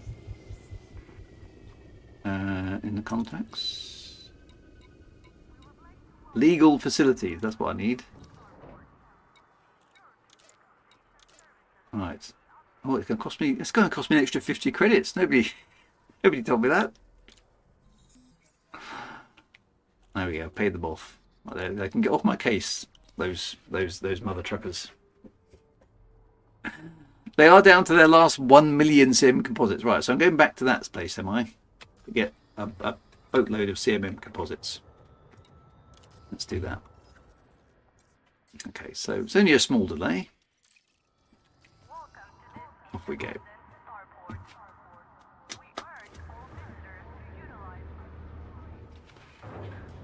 After the original, I thought the hard bit was done. After getting through the port, and then you still have to find your pad and land. Yeah, so it's still easier though, isn't it? It's one of the things I enjoyed about Elite the first time I played it was seeing the inside of a Coriolis space station after all that time, because on my Spectrum version there was no graphic to the inside of the space station at all. They didn't bother coding anything. With the Elite, with the BBC version, there was that little graphic that was drawn of a couple of cargo canisters, wasn't there, on the side of a wall. And in the ST and the Amiga and the Acorn Archimedes version, at least you got that sort of launch tunnel effect. Yeah, you know, but it was really nice to actually see the inside of a Coriolis space station. And I think they visualised it really rather well, actually. I was quite impressed when I first saw it. I thought, oh, yeah, I'll go with that. That's pretty much exactly what I thought was in there. So that's good. And hyperspace, the first time I saw the hyperspace effect, I thought, yeah, that's got that sort of witch spacey vibe. It's nice. I mean, it's changed quite a bit since the original Elite Dangerous now, but it still kept that sort of slightly otherworldly kind of spookiness, which is good, and the strange noises you hear in hyperspace as well. All good stuff. All good stuff. Right, let's try this again now that the truckers are off my back.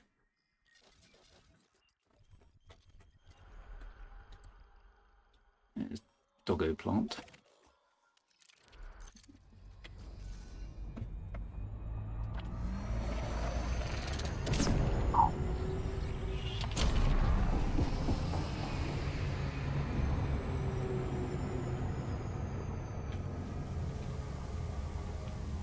But it does remind you how far we've come in like 30 years of PC and game development, doesn't it? Playing the original League compared to this. I mean, it's not quite the same, is it?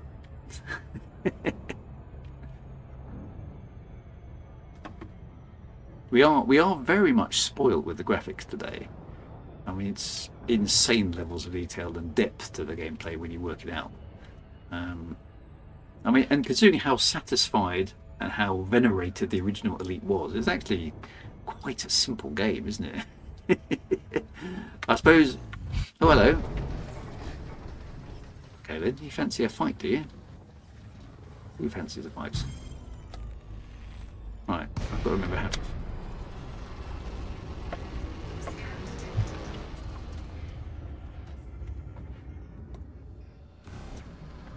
Okay, what have we got here?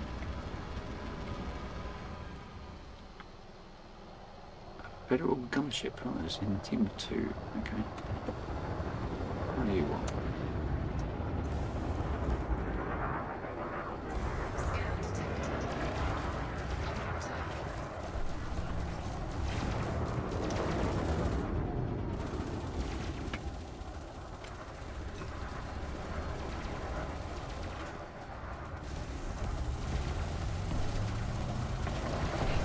Under attack. Which actually is really had a go at my students there, isn't it? Nasty.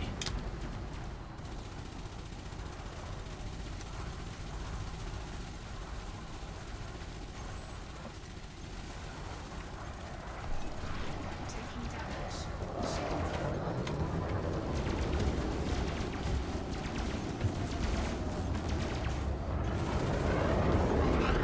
Because I've got some police support. Cheeky monkey. Yeah, you can do that to my ship. You can die of death. Warning. Temperature critical. Boom. Jet.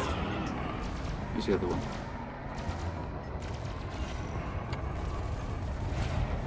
Target shields offline. Well, to be honest, just as well the police were here. It's a bit like the Archimedes version. Boom. Yeah. Scan Just keep getting jumped by pirates everywhere I go. True kills the pirates. Then I get another fight. That's what usually happens around here. Ah, right. supply. Frameshift drive charging. Let's get back to. I took some damage there, didn't I? It actually killed my shields. I don't think I haven't done much engineering on this Corsair yet, have I? So, get those shields back up. It's a bit cheeky, isn't it? Yeah, that worked out better than on Monday. Yeah, that's the problem. On Monday, it was like the pirates have appeared. Oh, I'm dead. And then the next time we flew through the mission, oh look, the pirates have appeared. Oh, I'm dead. at least I could have a chat and at least a fight there. But hey, never mind. Here we go to Doggo Plant again.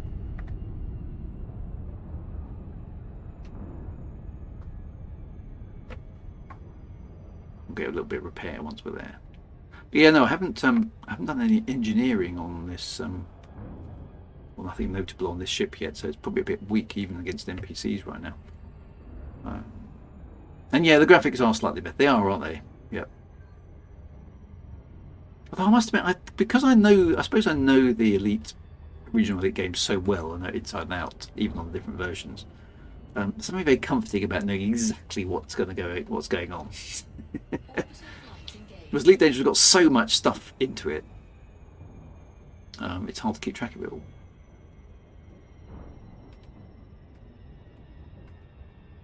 Right, we're heading down. Heading down to Doggo Plant once more. Hopefully they'll be a little bit more friendly than they were last time. Don't they realise who's coming to visit them, right?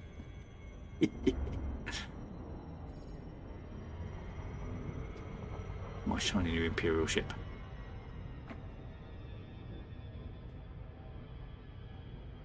Down to Doggo Town.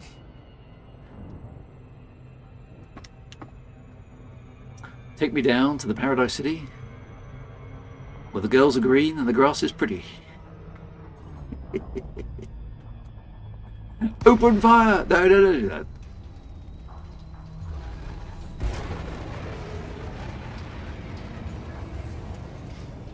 Oh, they did know last time. My reputation precedes me. Sir, you don't have a reputation.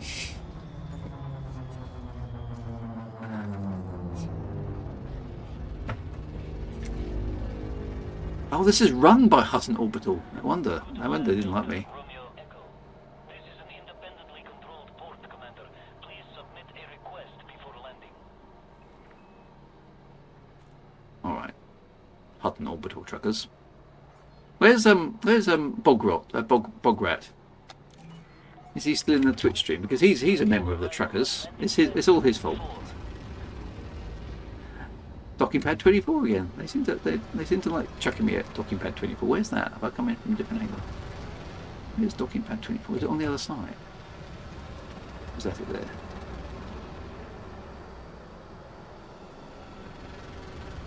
No, there's another ship on that one. That's 15.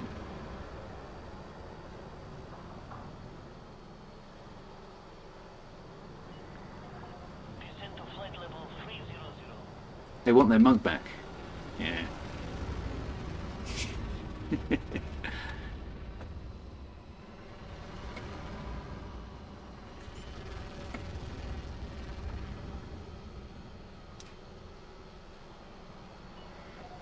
Terrain alert. Pull out now. He's very, very concerned about my flying, isn't he? Air traffic controller. But for good reasons.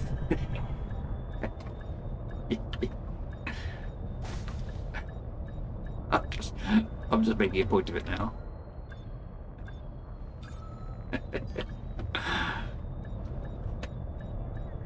There you go. Smooth as a baby's bottom. Right, let's refuel. Let's do some repairs. Let's fill up with some ammo. And let's go and have a look at the local services. They're going to let me in this time. No, I'm good. I may have put some dents in the landing pad though. Right, commodities market, one presumes. I need some CMM composites. Oh look, they've got 1 million. Okay, so that's fine. 96 tons. That'll do. There we go. Job done. Hold at maximum capacity. Cargo hold is a maximum. What is a CMM composite anyway? It's a layered carbon and metal bonded to take advantage of the properties of each for different components. Flexible, lightweight, and strong structures. Okay, we can build stuff out of them. Okay, right. Now where am I going? Community goals. I've got to go back to the Minerva system, isn't it? That's right. Starlace Station in the Minerva system. Right. Actually, I can do that from here, can't I? There we go. How far away is that? 3 jumps away. Okay, that's all doable. Yay, we'll be able to do that. And we'll be able to go to the bar and have a drink. It's not going to reach the top 75. No, I know. But do I not get the stuff if I? What are the rewards? Do I not get the stuff unless I'm in the top 75%? Rewards depend on your contribution. So how do you know what the rewards are? I get 1 pair. Okay, well that'll do. That'll do me. Don't want to be greedy.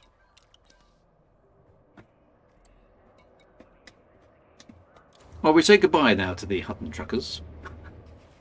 They're effusively warm welcome.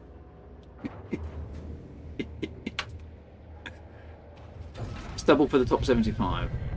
So that's always going to be a moving target, isn't it? Landing gear retracted.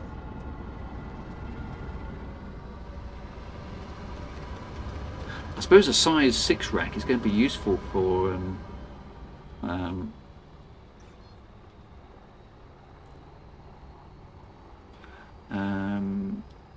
and you can make a ton of credits, yeah. Frameshift drive charging. I could actually use a ton of credits right about now, so that might not be a bad idea for me to see if I can log in and play the game a bit. So we'll see what I can do. So I get what 10 times the payout because it's a CG. Nice. Off we go to the Minerva system then. In the Fiery Phoenix. And they're unobtainable elsewhere, so it's locked. Ooh, nice double star. Double star. Fuel scoping.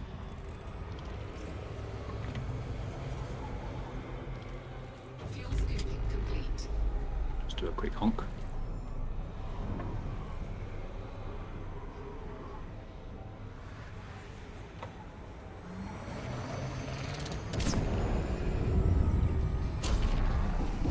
Frameshift drive charging.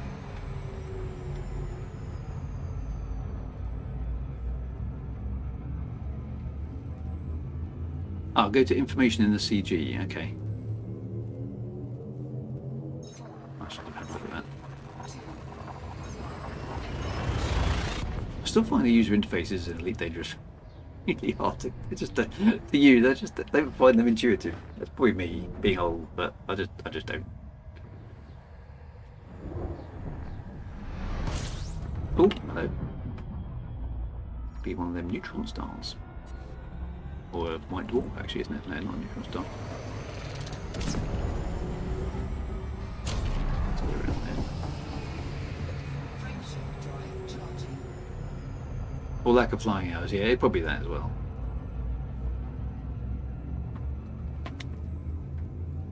How long have I been playing this game in this account? It does tell you there somewhere, doesn't it? Where's that? Oh, of course, can't look at the instruments when I'm flying the ship. That's in the data thingamajig, isn't it? That's over there. Codex, that's it. Quick looking at it a minute, just out of curiosity. I bet my numbers are rookie numbers. Right, we're here. Where have we got to go to again? Fuel scooping. Lovelace something, wasn't it? There we go. Starlace. No, not Lovelace. Starlace Station. Right, well, if anybody is online and fancies going there, meet me at Starlace Station. We'll have our beers in the bar, I think. People have been going from penniless to Elite 5 with the CG. It's nuts. Not Ada Lovelace, no.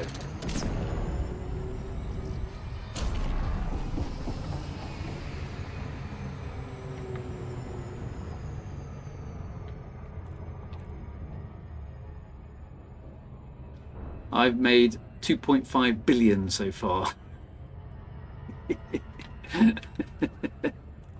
Linda, no, I was actually thinking of Ada Lovelace. I love the fact you could use Lovelace with Starlace. There we go. Ada Lovelace, for anybody who doesn't know, of course, is the lady who, well, the Ada programming language was named after her, I think. Is that right? She was a sort of early pioneer of computers. First computer programmer, that's right. And Ada, the language, was sort of Pascal-y.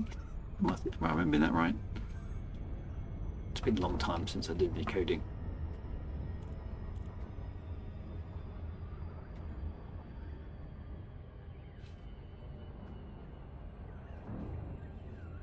I doubt anybody programs in Ada anymore.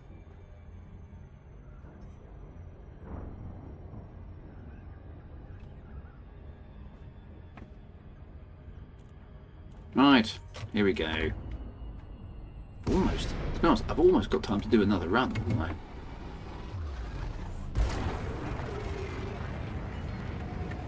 It's not very far. I think if I get lots of money for it. She assisted Charles Babbage, did she? Because he was making that difference engine thing, wasn't he? Which that never worked. Quite a cool idea though, a mechanical computer. Wouldn't it be fun to show some of those early pioneers of computers? You know, difference engines and calculating machines and all that couple of them. You know, the stuff in World War II and people like that, Alan Turing and stuff, and show them things like this. It would be really cool.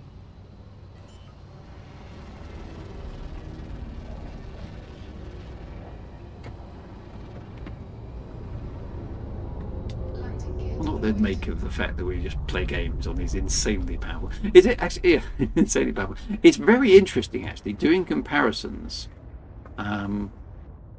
between the power of insanely powerful computers from the past and computers of today. So I mean, we all know the classic one, which is the oh yeah, would he like the fact that the Turing test is named after? I think he would actually. I mean, who wouldn't, right?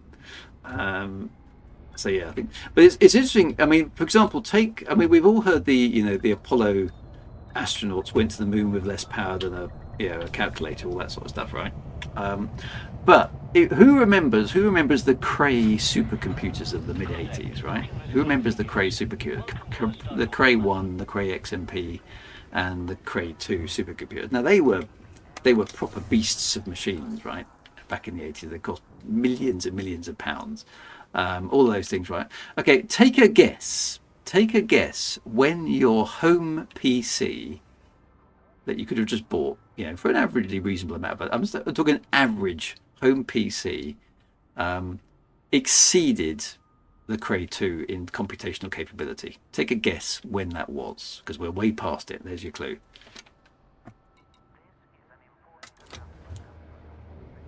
'90s says Wintermute GB, 2001, 1988, 2019. It's actually a little bit later than that. It's about 2008.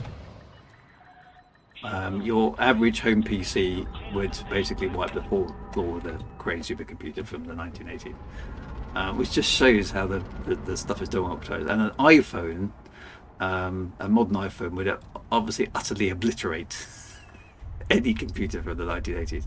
So yeah, about the PS3 time, somewhere around that era, is you had in your house more power than the Cray 2 supercomputers of the 80s. I mean, but what do we do with it? We send cat memes. Yeah. I'm going to do another run because, oh, actually, I didn't drop anything off. What am I doing? I'm such a loon. I was so so excited about comparing Cray supercomputers. I didn't actually do anything. I'm such an idiot. And I've done it live on stream as well. Even better. My medieval will live forever. It is amazing how far we've come though, right? Games are a meditative aid for philosophical thought. Very well put. I'll use that next time somebody accuses me of wasting time on his computer game. But yeah, it is fascinating how far we've come in all those years, right? The power we have in our computers, and even like a Raspberry Pi, is insanely more potent than most computers of that era. It's just insane how much computational ability we have. Our phones are way in excess, of anything we had back in that era. That was accessible to even very, very high up professional people. It's mad, really, how far we've come. It is quite insane. Right, this time I'm going to drop the cargo off. Well, yeah, Eridian, you're quite right. Is what's more fascinating is where we're going to be in the same amount of time. So I mean, it's so hard to kind of think what are computers going to be like. I mean, let's say, my earliest computer memory is about late 1970s. Okay, the first kit home computers. My dad made one.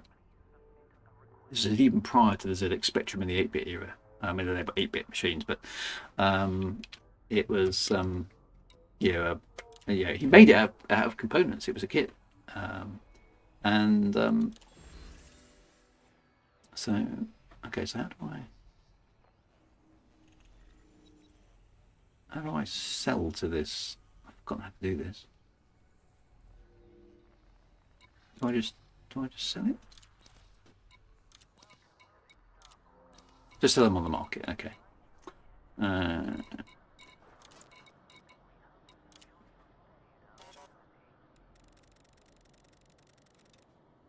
Oh, I don't need to do that. 5 million profit. Yeah, that's worth doing, isn't it?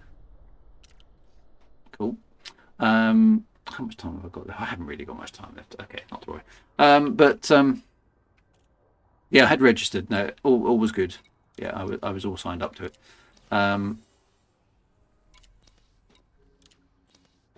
So I've now collected. What have I done now? I've done 96 units. There we go. I'm in the top 100%. It's less manual, analog is maybe wearable. So I'm thinking about how far we've come since the early 8-bit era, which is when I kind of switched into computers in the late 70s, early 80s, till now, which is now obviously quite a lot later. It's now like 45 years down the road. And, the technology we have now would be utter science fiction to the kid that I was in the late 70s, early 80s. And quite hard to imagine even back then what we can now do with computers. So trying to fast forward another 40 years. Now I'm not sure I'm going to be around another 40 years, but let's go another 25 years to the future. I could probably really realistically expect to be around in 25 years. What the computer's going to be like by that point, no idea. Less manual or analog. You see, I must admit, a thought interface does seem quite compelling, doesn't it? Because having to type everything it does slow you down. There we go. There's the description. So yeah, but very hard to imagine what sort of new capability we'll have in that time. Equivalent of computer power on a watch and glasses for a screen. So I quite like the idea of an interface being embedded in a contact lens or something along those lines, which gives you like a virtual reality environment that you can use to look things up. LCARs. Or AI will have killed us all in 100 years. maybe the future belongs to the machines.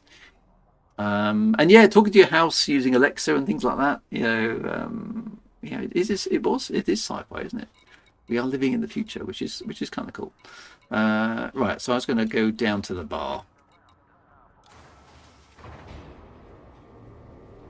The only problem is there's a hang on. Ed Scarcy says there's a great clip of the E3 store where the kids push the controllers out of the way and tap the screen and get confused because nothing happens. Excellent. You do get kids nowadays who look at magazines and they go, "Well, it doesn't swipe." It's just slightly disconcerting. Right, let's have a drink in Starlace Station. That sounds like quite a nice place to go, doesn't it? There's a bit of luck. Wintermute will already be in the bar.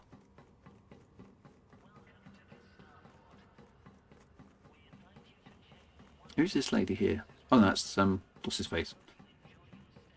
Yeah. Power play, one of the original power plays, isn't it? Quantum computers. So yeah, quantum computers are interesting. Will we get quantum computers to work? Do you think? Kids are stupid these days. This has nothing to do with me being in my mid-40s. Oh dear. Oh, did I see a Wintermute ship there called the Black Ship? Is that a hitchhiker's nod there?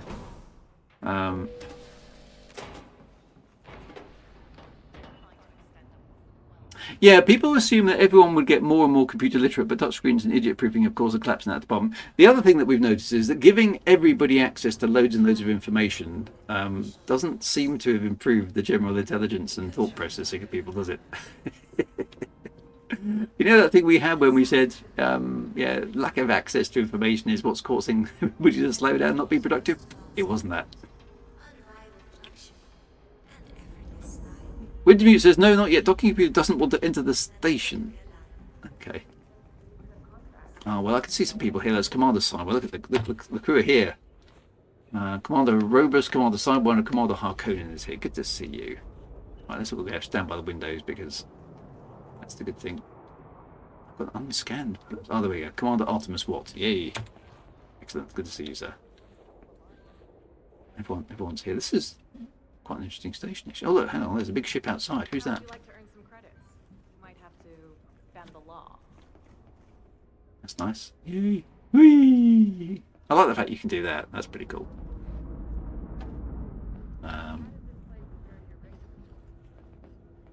It costs OpenAI millions of dollars in electricity that people thank ChatGPT. I must admit, I always thank ChatGPT. Spending way too much money, somebody else's money, thanking the ChatGPT was answering a question. That's it. It's also very polite, and just in case, right? When the rise of the machines happened, Drew will be spared because he was always nice to the AI. Good to see you there in game as well, Commander Wintermute. Excellent. I work in the hotel and we have an iMac for guests to use in the lobby. A number of folks in my age range who are just utterly befuddled with this technology from the future. Where are these folks been for the last, I don't know, 30 years? And they say politeness costs nothing. No, it costs millions of dollars. So that's what we worked out, ironically. So there we go.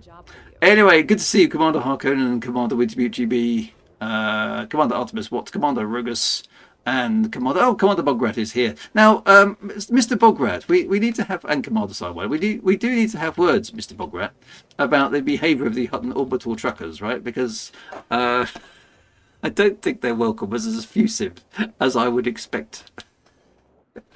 In fact, they were downright rude. They made me pay a fine, and they threatened to send me off to prison. So, can you just have words with the authorities for me, Mr. Bograt? Because I know you're a member of them, and something needs to be done. Commander Alien Hunter is here as well. Good to see you. Fantastic stuff. Bograt says, I only do what his fluffiness commands. Well, I'm going to have to lodge a formal complaint. There we go. Anyway, my friends, it's been good to be doing more Elite Dangerousing.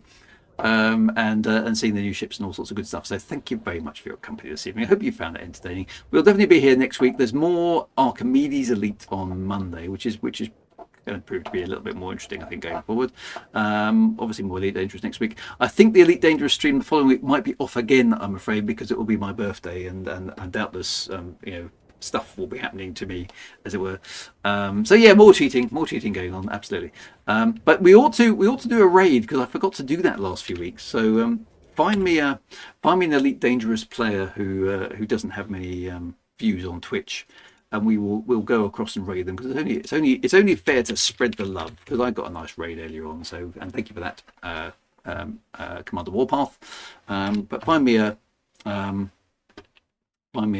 stream. DH397 has been mentioned there. Let's go and have a look at their stream. So they have 3. There we go. They have 3 visitors. So we'll go and raid them. Fantastic. Good stuff. Right. Take care, my friends. I will send you across to them. Be good. Say hello. And as always, of course, right on, Commanders, and 07.